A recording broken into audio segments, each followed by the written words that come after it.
There is a saying, a king is worshipped in his own country, but a wise, learned person is worshipped all over. So Radhika Raman Prabhu, he is born Vaishnava. He was born in a Vaishnava family, and his parents are so much dedicated to Srila Prabhupada's teachings that they decided not to send their children to outside school. And his mother, she took the responsibility of coaching her children at home, basically called homeschooling. So Radhika Raman Prabhu, he took homeschooling from his mother, and at the age of 17, having completed his homeschool studies with his mother, he entered into his PhD work. Now you can imagine somebody at the age of 17, he started his PhD work.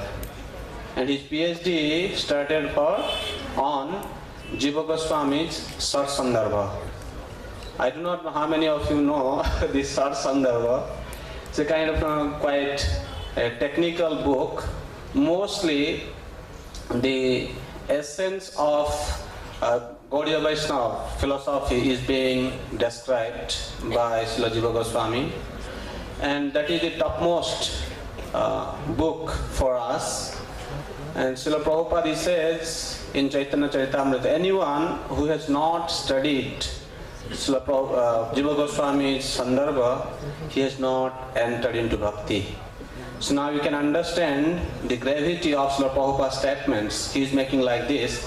And here is one devotee at the age of 17, he is entering into a vast field of Gaudiya Vaishnava literature. And he completed his PhD degree when he became 21. And now he has occupied the position of a professor in university, United States. And Prabhuji has been delivering his talk on Sat Sandarbha in many different places. It's a kind of glory for all our ISKCON members. Prabhuji, his talks are listened by many of our senior devotees in ISKCON. He's very much liked by all our senior members.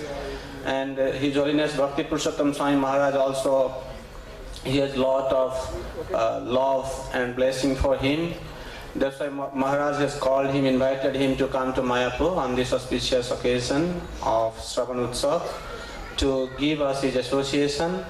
So to begin with Prabhu's Katha, let us chant Hare Krishna Maha Mantra to invoke auspiciousness for this program so that Prabhu can start delivering his talk. Hare Krishna, Krishna Krishna, Hare Hare, Hare Rama, Rama Rama, Hare Hare. Srila Prabhupada ki.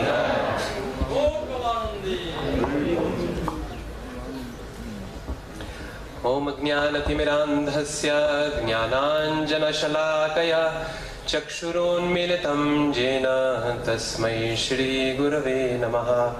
Shri Chaitanya Manobhishtam Sthapitam Jena Bhutale Swayam Rupa Kada Mahyam Dadati Swapadantikam Vandeham Shri Guru Shri Yuta Padakamalam Shri Gurun Vaishnavanscha Shri Rupam Sagrajatam Sahagana Raghunathanvitam Tam Sajivam Satvaitam Savadbhutam Parijana Sahitam Krishna Chaitanya Devam Shri Radha Krishna Padan Sahagana Lalita Shri Vishakhamvitamscha He Krishna Karuna Sindho Dinabandho Jagatpate Gopesha Gopika Kanta Radha Kanta Namostute Tapta Kanchana Gaurangi Radhe Vrindavane Maheshwari वृषभानुसुते देवी प्रणमामि हरिप्रिये वाञ्छाकल्पतरुभ्यश्च कृपा सिन्धुभ्यैव च पतितानां पावनेभ्यो वैष्णवेभ्यो नमो नमः। जय श्री कृष्ण चैतन्य प्रभु नित्यानंद श्री अद्वैत गदाधर श्रीवासादि गौर भक्तवृंद। हरे कृष्णा कृष्णा कृष्णा हरे हरे, हरे Ram Ram Ram Hare Hare.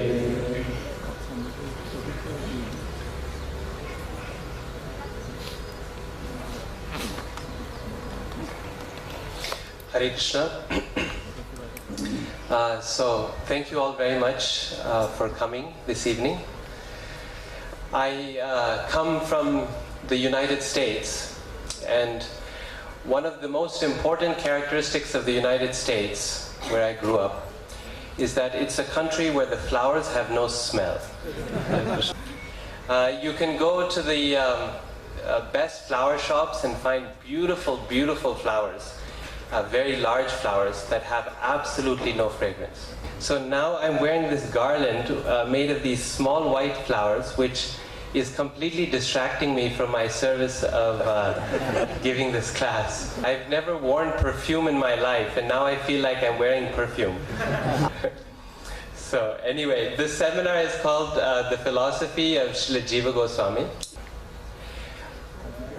You have been hearing so many wonderful seminars full of Krishna Katha. This seminar is not so much about Krishna Leela or Gaura Leela, but more about philosophy. I'm sure everyone who is visiting here has seen the beautiful, beautiful temple being built, Temple of the Vedic Planetarium. And as soon as you go to see the temple, immediately your eyes, they move upward towards the dome, right? Your eyes are drawn to see the tower, what's at the top of the temple, how large it is. But very few of us stop to think about what is below the earth. That huge temple cannot be supported unless there is an equally powerful and strong foundation. That foundation is not interesting to most people, except one who knows how to make a building. That person knows that the foundation is the very, very heart, it's the basis of the whole building, otherwise it will come toppling down. In the same way, everything that we do in Krishna consciousness, all the practice we do is based on a strong foundation of philosophy. Without that foundation of philosophy, everything we do in Krishna consciousness will simply blow away. It will be sentiment that will wash away when the rains come. And so it's very important that every once in a while we take the time to examine this foundation and make sure that there are no cracks, there are no weaknesses, that it can in fact support the grand structure of bhakti. It is that foundation that Srila Jiva Goswami has built and solidified in his Shat Sandarbhas. Let me begin with a little story. When Sri Chaitanya Mahaprabhu was traveling across India, everywhere he went, he brought a flood of love for Krishna. No one could escape that great flood, except for the people of one city. And that city was Banaras, Kashi, Varanasi. The reason for that was because these people were affected too much by the impersonalist philosophy of Shankaracharya. And so Mahaprabhu says in Chaitanya Charitamrita that I came here to sell my goods of bhakti, and yet there is no one here who wants to buy them. And so I will have to give them away free because there are no buyers. And finally Mahaprabhu decided that there was no point to this, and he went onward in his journey to Vrindavan. But on his way back from Vrindavan, he stopped in Banaras again. And there his two followers, Chandrasekhar Acharya and Tapan Mishra, made a request to him. They said, my dear Lord, we know this doesn't matter to you, but it really pains our heart when we hear people criticize you as a sentimentalist, as a fool. Great scholars and sannyasis like Prakashananda Saraswati call you a bhavuka, a sentimentalist, and someone who has no intelligence, and we can't tolerate this. Please do something about it. And so Mahaprabhu says, okay, that's okay, I will talk to them. You please invite all of them to one place and we will discuss. So by his humility, by his beauty, by his great scholarship, Mahaprabhu changed the heart of Prakashananda Saraswati and so many of his sannyas disciples. Now this criticism that Prakashananda Saraswati was making, that Mahaprabhu was just a sentimentalist, a fool, that criticism is one that we hear again and again for the followers of Chaitanya Mahaprabhu. In every country of the world, people see us chanting and dancing, and they automatically assume that this person probably has no intelligence, otherwise why is he following the path of bhakti? As children, we used to come to India to visit our family, and we always had this shikha and kantimala even as children. And all the friends of the family, they used to say to our parents, what happened? These people did not get admission to school, your kids? Why? They're not studying? What happened? They're saying, why else did you make them into sadhus? Probably because they failed their exams, right? They say, don't worry, you move to India, we'll get them admission into some school. People automatically assume that you must be foolish, this is why you're following the path of bhakti. This is the story in India, it's the story in America, it's the story in Russia, all over the world. Now, 500 years ago, Chaitanya Mahaprabhu dealt with that criticism by speaking to Prakashananda Saraswati. But in the generations after Mahaprabhu, how will we deal with that criticism? In every generation, it will return. In his Sandarbha, Srila Jiva Goswami has given us the basis, the strong basis upon which we can respond to any such criticism or doubt. The Shat Sandarbhas are unique in our tradition because it was the first time that someone systematically explained and argued for the entire philosophy of Chaitanya Mahaprabhu. We may not fully understand what Jiva Goswami is saying in the Sandarbhas. It's a very difficult book. But we should have some appreciation of what he is doing. We should have some pride in what he is doing because this is our spiritual heritage. Just as in our own families, we have so much pride in our families, where we come from, who our forefathers were, yes? So in the same way, this is our spiritual family, and we should have pride in who our ancestors are.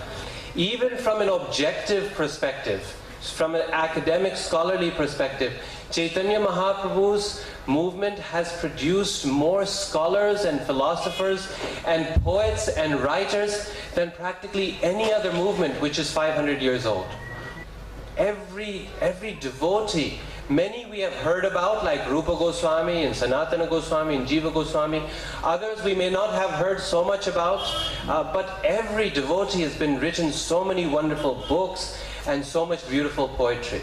Our spiritual birth is in one of the greatest families, spiritual families of this world, and we should be proud of that heritage. Srila Jiva Goswami, I hope you'll get some appreciation of him through this seminar. We know very little about his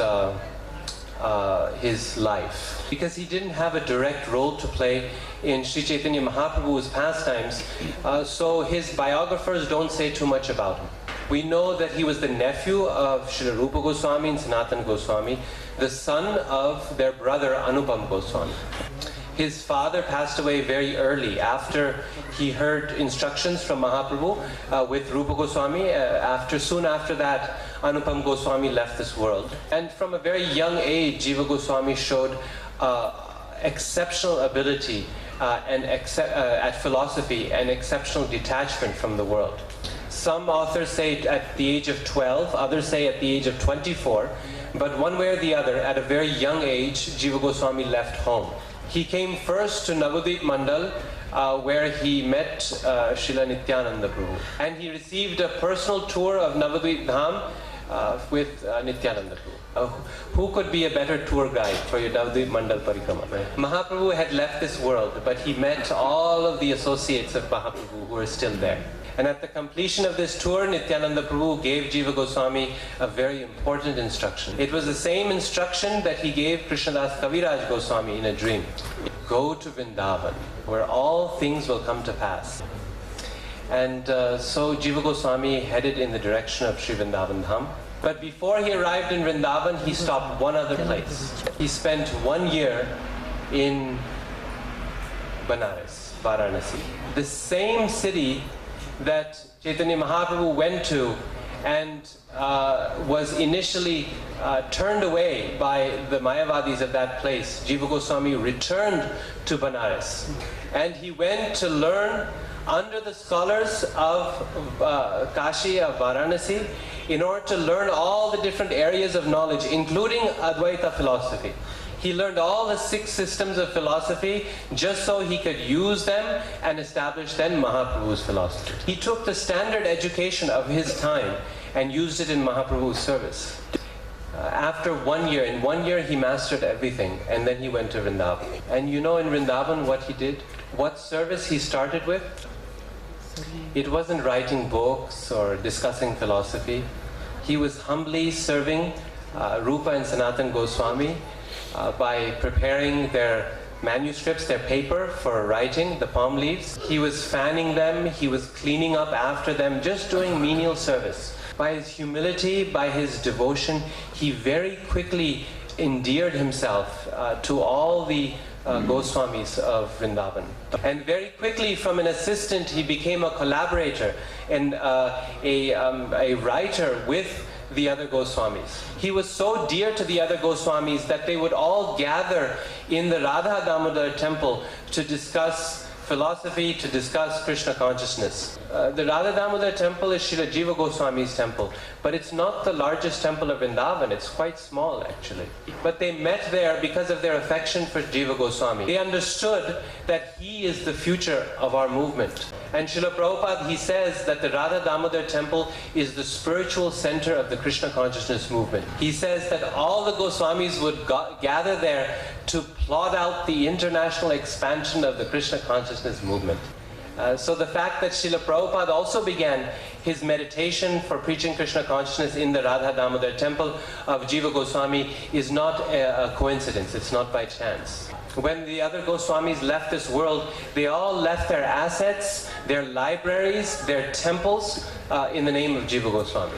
The Radha Damodar temple's library contained the library of Raghunath Das Goswami from Radha Kunda also. And you can go now, those manuscripts from the Radha Damodar temple are in the Vrindavan Research Institute. So the point is that the Goswamis, they gave everything in the hands of Jiva Goswami. They said, you are the future of the movement, you will carry this on, and they trusted him so much. Of course, Jiva Goswami is most famous for the volume of his writing. You know how many verses are there in Srimad Bhagavatam? 18,000, yes? In the Mahabharata, how many? 100,000, yes? Already to read Bhagavatam cover to cover is very difficult. As for reading the Mahabharata, I don't think anyone I've met has read Mahabharata cover to cover. Most people have just watched the TV serial, that's all. So Mahabharata is huge, 100,000 verses. But Jiva Goswami wrote 400,000 verses. Can you imagine how big that is? How much? Means all the Goswamis together wrote 1 million verses. Jiva Goswami alone practically wrote half of that. You can spend your whole life studying the works of Jiva Goswami and still not find an end to them. He wrote 25 major works in 4 different categories. He wrote commentaries on the Shastras. So like Krama Sandarbha, his commentary on Bhagavatam, or his commentary on Brahma Samhita, or his commentary on Bhakti Rasamrita Sindhu. He wrote works of philosophy.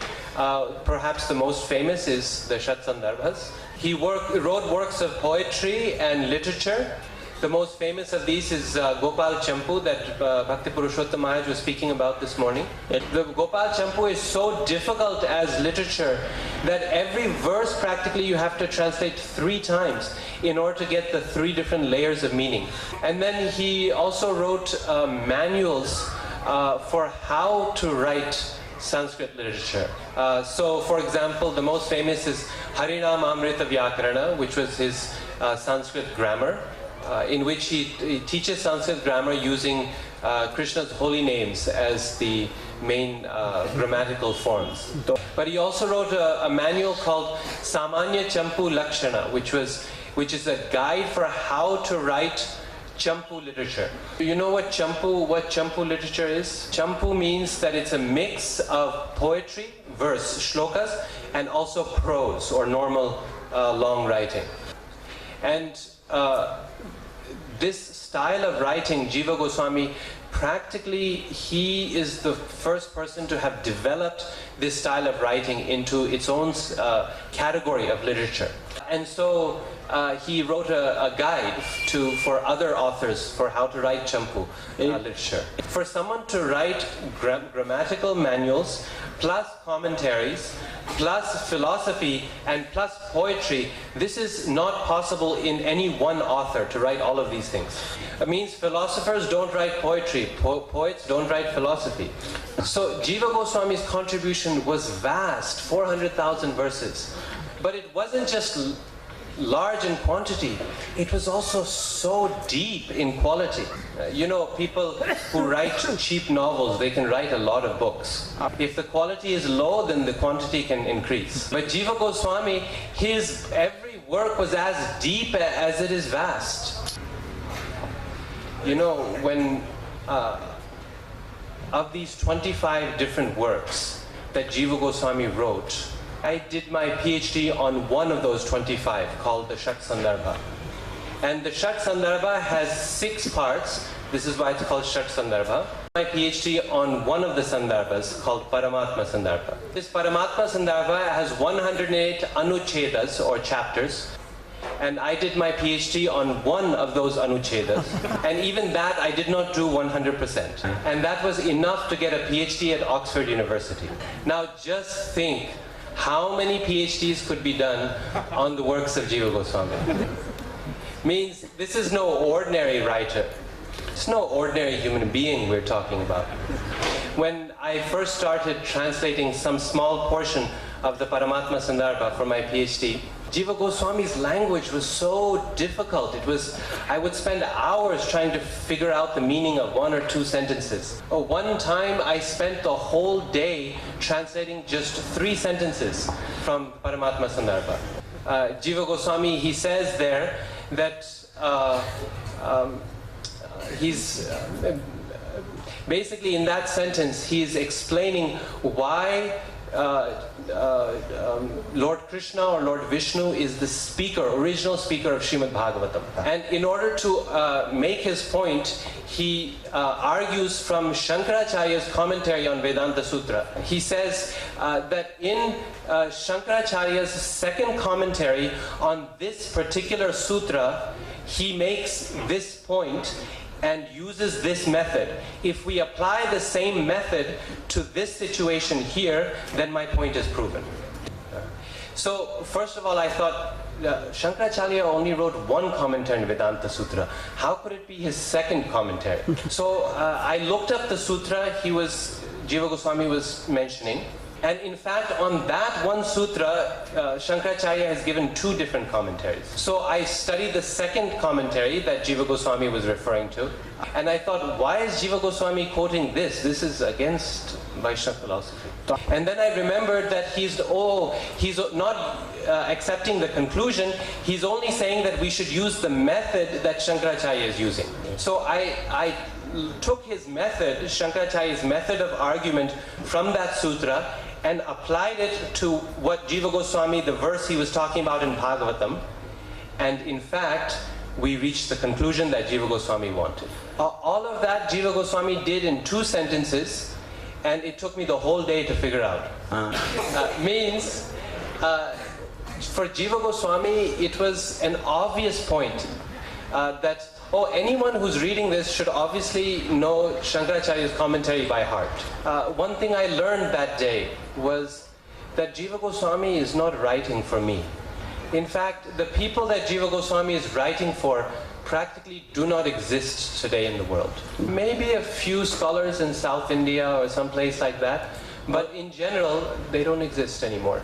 Jiva Goswami assumes that you know Shankaracharya's commentary on Vedanta Sutra by heart, that you know Ramanujacharya's commentary on Vedanta Sutra by heart, that you know most of the Upanishads also by heart. He'll just mention one or two words and he says, okay, you fill in the rest, you know it's obvious. One time I got very confused because Jiva Goswami was using all of these abstract words, abstract nouns in his writing. And so instead of saying that this is a chair, he would say that this possesses the quality of chairness. So I thought, why is he putting everything in such a complicated way? So I asked one of the Sanskrit scholars at Oxford, can you look at this and tell me what he's doing and why he's doing it? He read a few sentences and he said, oh, this person is obviously very well versed in Nyaya philosophy. He's using their language. So in order to understand it, you should study Nyaya philosophy, Indian logic, before you can understand. I said, oh, forget it. My life is too limited. What can I do? I cannot study this much. So means I'm trying to express to you just how difficult, how deep is the writing of Srila Jiva Goswami in the Sandarbhas. And yet, it is our responsibility to still try to understand something of what he has written there. Because Jiva Goswami has written that for all the followers of Chaitanya Mahaprabhu. He is writing for not just the scholars of his own time, but for the future also. Just like we're building this temple, not just for us, but for generations into the future, right? When we lay that foundation, we don't think, oh, it should last until I die. We think it should last until many, many generations ahead, right? Hundreds of years into the future. It is our responsibility to take the foundation that the Goswamis have laid and translate that foundation to speak to the intelligent people of our own time. We have to take the same substance and package it in a different way, in a way that appeals to the intelligent, to the brilliant people of our own time who have the influence that we want for Mahaprabhu's movement. Now, so far everything I've spoken about is Jiva Goswami's scholarly, writing, academic qualifications. But that is only one part of Jiva Goswami's many accomplishments. Besides being a great, great scholar, Jiva Goswami was also a great leader. You know, after Mahaprabhu's departure from this world, and his associates, his immediate associates, someone had to carry the movement forward. And we know that in any movement, the second generation, the generation that has to come immediately after those who are there with the founder, that generation has a very difficult time. It's not easy. After Mahaprabhu's departure from this world, so many different ideas and opinions about so many things can arise. What is the exact siddhanta on this topic or on that topic? Someone needs to explain, someone needs to reveal what is that siddhanta. What is the proper way to celebrate festivals? What is the proper way to practice in general in Krishna consciousness? Who will decide now that Mahaprabhu is gone? Jiva Goswami was living in Vrindavan, but he was coordinating, looking after Mahaprabhu's movement all across India. On two different occasions, Janava Devi, who was leading Mahaprabhu's movement in Bengal, on two different occasions she came to visit Jiva Goswami in Vrindavan.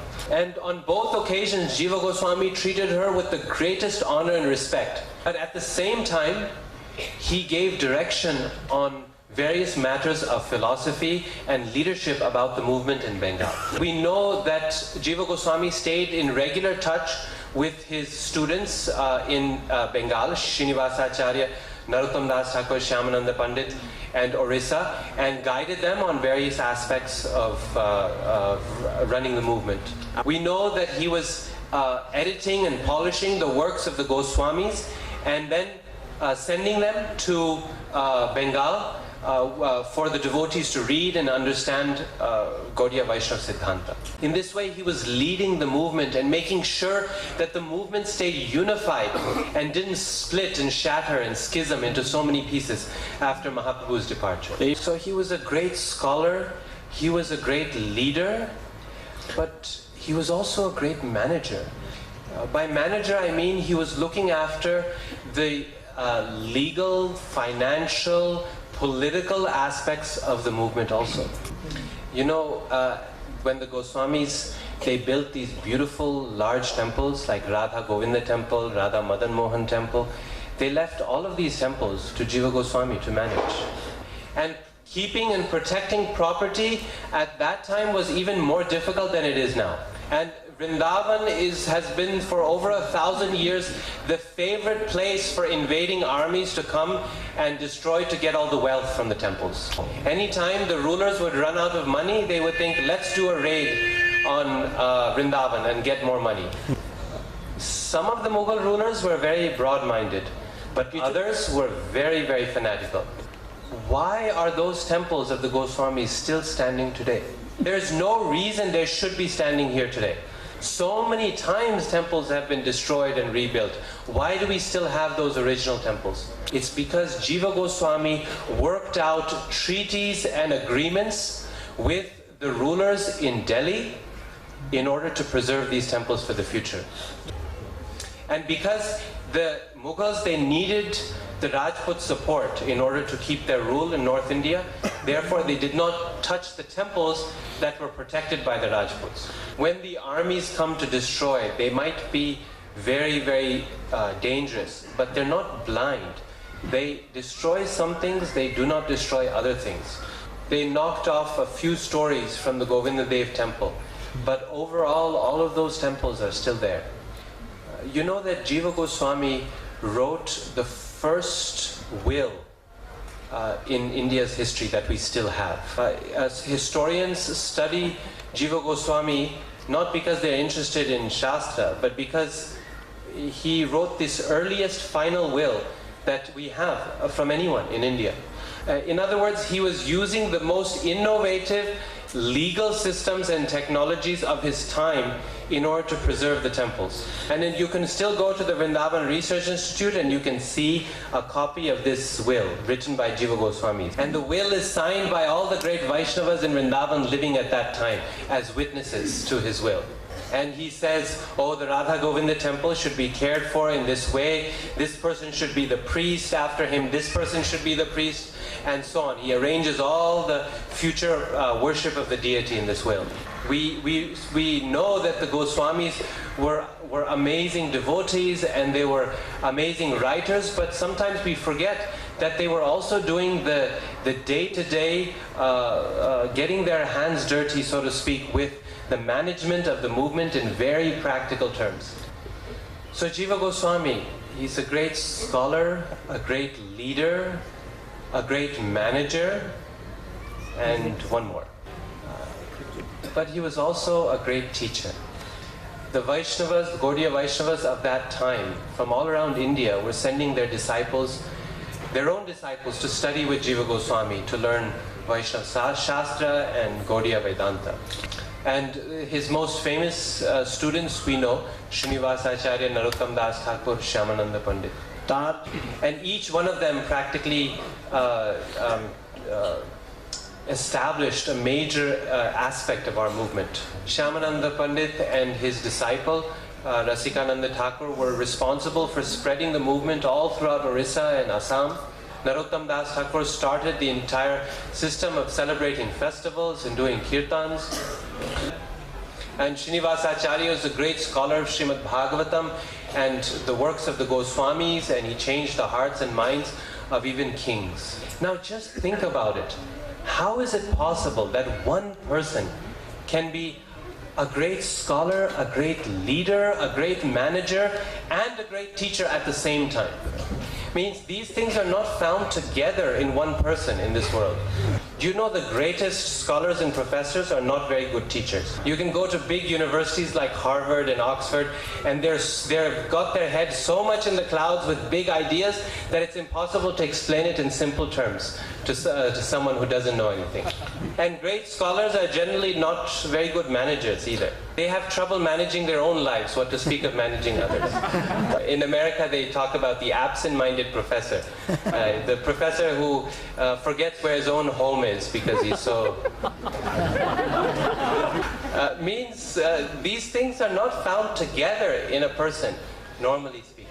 And we already said that even if they're a scholar, then they're not going to be a philosopher and a poet at the same time. All of these things together, you know, there's one other person I think we can think of who displayed all of these qualities at the same time. Prabhupada. And that is our own very dear, His Divine Grace A.C. Bhaktivedanta Swami. If you look at Srila Prabhupada's life, he displayed all four of these qualities in equally powerful ways. He wrote such an immense amount of literature of so many different kinds. At the same time, he was such an amazing teacher in the way that he dealt with his disciples and trained them how to teach. And as he was writing these works of scholarship and teaching his students, he was also managing a worldwide movement. Today we try to do just one service properly. Prabhupada was doing all of these areas perfectly. So it's no coincidence. It is not a matter of chance that Srila Prabhupada himself began his preaching journey at the Radha Damodar temple of Jiva Goswami. In one letter that Srila Prabhupada wrote back to India when he was in New York City, he wrote back to India, he says, my mission is to develop the glories of Srila Jiva Goswami all over the world. And I think you should cooperate with my mission. In another letter he writes, Srila Jiva Goswami's temple is my heart and soul. If Shri Radha Damodar desired, then one day people from all over the world will come to visit Jiva Goswami's temple. In Srila Prabhupada's person and his example, we can have direct experience of what kind of person Jiva Goswami was. And in the next installments of the seminar, we will look at more closely at Jiva Goswami's Sandarbhas.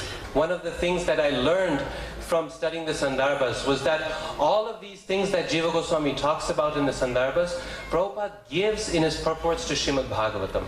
But often we don't notice it because we read something and we think, oh yeah, I've heard this point so many times, okay, we're not the body, this is okay, never mind, and we just ignore it. I remember one time reading a point Jiva Goswami was making on one verse of Srimad Bhagavatam and thinking, wow, this is such an amazing and powerful argument. And I thought, oh, let me see what Prabhupada says in his purport. To my surprise, Prabhupada gave the entire argument that Jiva Goswami had given in his own Sandarbhas. I had read that verse so many times in the purport, but I had never noticed that. The problem is sometimes we read, but we don't actually read. We hear, but we don't actually hear. The only difference was in what Jiva Goswami said and Prabhupada said in that verse, the only difference was that Prabhupada had taken that argument and he had made it relevant to the modern age. He had changed the example from an ancient example to a modern example. And changed the opponent from Mayavadis to scientists. Srila Prabhupada gave everything that Jiva Goswami offered, but did the miracle of making it easy for us to understand. Even though we've not read Shankaracharya's commentary and Ramanujacharya's commentary, we can understand it all because Prabhupada has made it relevant and accessible. So like I said at the beginning, I'll end also with the same point. Means we have to be very, very proud of our Vaishnava heritage. What Srila Prabhupada has given us, what Srila Jiva Goswami has given us, this is valuable, it's miraculous. Thank you all for your attention. Srila Jiva Goswami ki, Srila Prabhupada ki, Samaveta Bhaktavinda ki.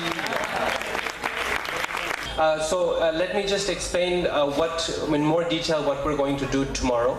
I will give you a basic overview of the 6 Sandarbhas, very broad overview.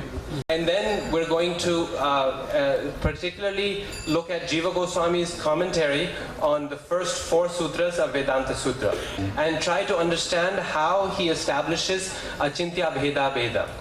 Jiva Goswami does this by comparing it with the writings of other acharyas from other sampradayas. So we'll look at how he does that and what his arguments are. Because the philosophy of Achintya Bheda Bheda is the foundation of Chaitanya Mahaprabhu's philosophy. We'll also talk about Jiva Goswami's overall strategy in the Sandarbhas. What is he trying to accomplish and how is he accomplishing it? If you understand the main overall argument of the Sandarbhas, then even if you don't understand the details, it's okay. So I'll try to provide you with that big picture tomorrow. So we want to thank His Grace Padmanayan Prabhu for excellent translation. You have to translate. And thank you again to Bhakti Purushottam Maharaj for inviting me here and for all of you for kindly listening so patiently. Thank you all very much. Hare Krishna. Radhika Raman Prabhu ki